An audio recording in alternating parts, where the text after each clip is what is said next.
Well, hello everyone. We have a few different things we're going to go over, but they all have one core theme, which is actually probably going to surprise a bunch. Their individual reasons are all going to be very different on why they arrived at the same conclusion for all these. But we're going to look at a few different things here. So, well, of course, you see the Overwatch development stream, which we are going to talk about because I know the most about this particular subject. But I do want to point out several other factors here. So, first, we have Dove, who has insulted their customer base and completely broached into a topic they knew nothing about, trying to look virtuous and or all these other different good things to try to make progress where there's already a crap load of diversity and they're just flat out ignoring it, and they're not citing their studies or any of their references. But clearly, they don't understand who they're talking to. Overwatch, which already, as you can see, there's a look at the comments on this. This is an apology for what we're going to talk most about here, and they don't have a great ratio here. And they did this right after one of the most terrible announcements you can make, clearly indicating they don't understand their market. And my comment has a better ratio than theirs, which is pretty sad. But my comment will become important later on. And it simply says, you like to trade Overwatch 1 for a glorified patch for the monetization system and slapped a 2 on it when it really deserved Reforged. Thank you, Asmongold, for pointing that out. That was a glorious meme. 5 years of neglect, and there's nothing to show for it but a battle pass. Yep. So clearly, they didn't understand their own market. Bud Light. The controversy here speaks for itself, but it boils down to not understanding their market, clearly. Miller Lite, on the heels of Bud Light, did the same thing. Destroyed their market capital, and now they'll probably start declining just like Bud Light did in a matter of weeks. Disney Star Wars, thank you, Anna, for letting me borrow your image here from your YouTube video. But their Galactic Star Cruiser is going down the toilet because it is a bad product. And what was the common theme here? They didn't understand their market. They did not listen to their customers. Because the Galactic Star Cruiser was built around the sequel trilogy, which is regarded widely as the worst Star Wars trilogy that has been made, even making the prequels, which were largely disliked at the time, look like proper and good Star Wars that is far more desirable and far more likable than the likes of Rey Palpatine and Kylo Ren. Well, let's face it, nobody likes these characters. Nobody wants them around. So theming your entire flagship theme park or attraction around it was not a good idea, and you didn't understand your market. So we are now going to go back to Overwatch 2 and listen to the developer update here. And we're going to start talking about specifically why Overwatch 2 in particular was not listening to their customers. In 2019, and a part of that presentation was about this always on, deeply replayable PvE experience. And as work slowly continued on Overwatch 2, we began to pull more and more of our focus and energy away from the live game and all of the people that were playing it. We had players that were excited to be playing that game, and they just wanted more of it. So, okay, so, Aaron Keller, no offense to you personally, this is a professional assessment. What about all of the players who were excited for the PvE mode? What about all the players who endured 5 years of languishing content under the promise that there would be an Overwatch 2 that had a fully realized PvE mode that would have had its own separate progression system and was still co-op so it could be done with friends and not have to worry about dealing with toxic players in competitive or dealing with the stupidity that might come with a completely random team or in quick play.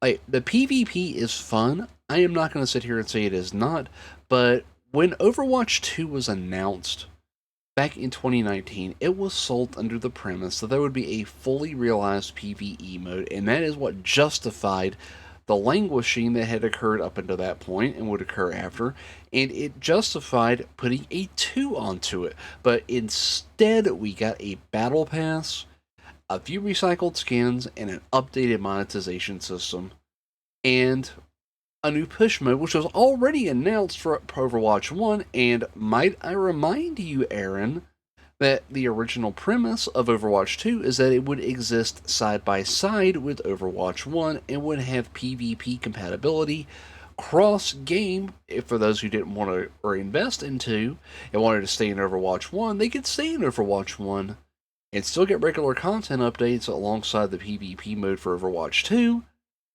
The only difference is that Overwatch 2 had a PvE mode. That was what was sold to us in 2019. And instead, we get this. It's a new limited time event, which we already had in Overwatch 1. A new cinematic, which we got plenty of with Overwatch 1. Now, that's kind of independent of the game. The summer games are coming back, but that was also an event pre-established in Overwatch 1 that was a seasonal thing. Mini competitive seasons, which were already a thing, because competitive is not exactly exclusive to Overwatch, but Creator Workshop mode, which was already in the game in the Forge. Oh, and then let's look at Season 6. Story missions, we already had those as the archives and seasonal events. A new support hero, which was already a regular part of the game, they would just kept that up, getting new heroes. Um, I'm sorry, I don't care about Flashpoint Hero Mastery if there's going to be no PvE mode to couple with that to make it worth it. Firing range, we already had the practice range. What the heck is the firing range supposed to add to that? Is that an expansion to the practice range, which is already a part of the game? Player progression system, you already got that in the battle pass, and it's trash. I don't expect the progression system for here to be worth the crap either. Overwatch Anniversary event, it was already an event. Nothing new there. And then Season 7 and beyond, oh, let's look at this or stuff. It looks like a bunch of patch notes from Overwatch 1. New tank hero, new collab event, new control map, new winter event, new hero mastery missions. Don't care about that. Roadhog rework, as if that didn't happen on the heroes previously. Look at Brigitte. So, fan favorite modes. Great fan favorite modes that were already part of the game at some point. Nothing new. Cinematic debuts, again, already a regular thing in the original Overwatch, not exactly revolutionary. Competitive Mystery Heroes returns, I'm sorry, don't want it. Didn't like it before, don't like it now. Mystery Heroes is a fantastic mode, but a competitive Mystery Heroes was a bad idea. Lore Codex, why not go ahead and make a PvE mode? Make that part of the progression system for PvE. Oh, wait a minute, it probably was, but you don't want to throw everything in the trash. You want to reuse what you already had. It is still an insult. Sombra rework, oh, that again, nothing new. That happens regularly with heroes. Not exactly new. I mean, look at Symmetra, went from being support to DPS because of a rework in how their kit worked, but they didn't exactly fill a healer role. So nothing here justifies having a 2 in the title. Sorry, but it does not. You lied to us for the better part of a year at this point, if not longer. And I suspect this probably was made in practice around the time Jeff Kaplan departed, because that was when the writing was on the wall. I lost hope for this game to actually be what it was promised at that point. Because the person who had the vision and could keep the ship on track basically left and said, I'm out, I'm bouncing. And this is what we have to show for it.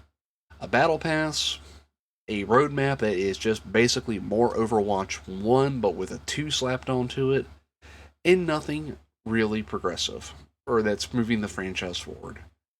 There is one common element in all these: not understanding or even caring what their actual customers want.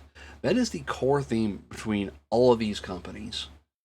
Dove, Miller, Bud, Blizzard, or bringing up or Lucasfilm. Like none of these companies seem to actually care what their paying customers are saying. They keep putting out garbage product after garbage product, and look at World of Warcraft. It took what, two failed expansions and just about collapsing entirely for them to start listening to what their fans want when they started looking to franchises like or Final Fantasy 14, like Dragon Age, or like okay, I can't even remember that other one, but where they basically ripped the idea of dragon riding off of yeah, they had to look at other franchises that were passing them to finally get back on a course that might be sustainable if they didn't course correct too late. The jury is still out on that, and I gotta wonder, or like, is it really that difficult to listen to your customers and just give them what they are asking for, and then still introducing new concepts and new ideas at the same time? Like 5v5, I don't have a problem with that. That actually can work if everything's balanced right. But it is obvious the game is not balanced around 5v5. It is balanced around 6v6. That should still be the core focus of the game. But and then only get me started on or the point capture, or where you had 2 points you had to capture them both to fully win a map, and you went back and forth, or not control, but capture the point. That was removed. Why? Why was that removed? That makes no freaking sense. That needs to come back and be part of the core game again because it kept things fresh. It was a good part of the rotation. Adding push was a good thing. So, but seriously, companies, if you are going to do this kind of thing, please listen to your customers, give them what they want, as nobody asked for PvE to be removed. If it would have taken longer, just say, hey, it's taken longer. We need more resources to do this right. We are still working on it. And release preview things. Call it beta access, call it preview build.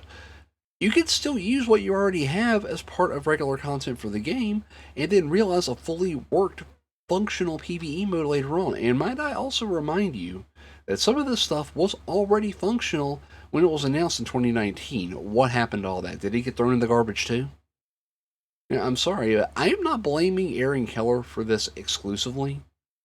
I am going to blame him for lying to customers. Like, that falls squarely on him. But the development resources, the lack of vision and planning, I am blaming that on Bobby Kotick.